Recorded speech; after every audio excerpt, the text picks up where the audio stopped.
Our previous visit to the Microsoft Store left us with more questions than answers concerning VR, and it's in hopes of clarifying these questions that we introduce the subject of our latest visit, the HTC Vive.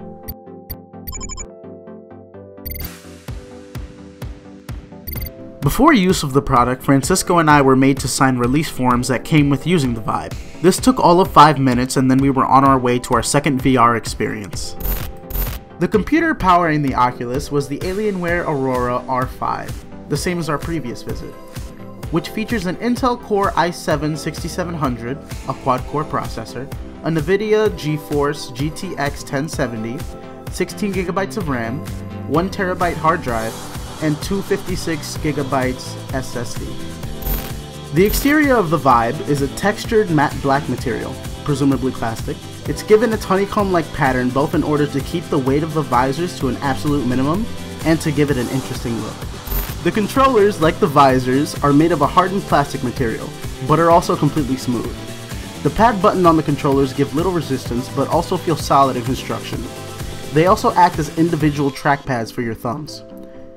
The triggers on the front of the controllers feel just as solid as a trackpad, and also feel surprisingly tactile when pressed.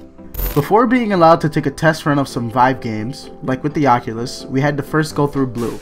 Blue is a virtual underwater walkthrough of a sunken ship, wherein you get to experience all the marine life the Vive has to offer. When starting the game, you're given a menu of preset demo games, of which the game Block the Beats was selected for me by the attending Microsoft employee.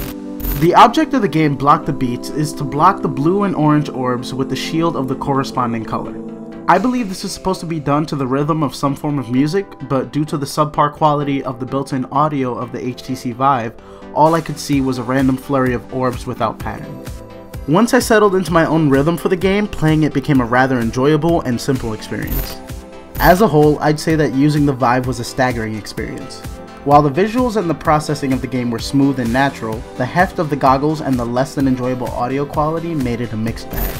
The only complaints I currently have with the Vive are its hefty goggles and its less than enjoyable audio quality. The ridiculously low audio settings on the HTC Vive make it not only difficult but near impossible to follow both the initial game instructions and the beat of the game. So, should we consider VR? If we're talking about the HTC Vive, then yes. Although we should keep in mind that ultimately the HTC Vive is just a complex toy for those who can afford it. Nothing more, nothing less. For more videos like these, subscribe to our channel and click the bell to receive immediate notifications of our next upload. Links to all products mentioned as well as the previous Microsoft Store video can be found in the description. Until next video, this has been Nick from Tech Summit. Thank you for watching.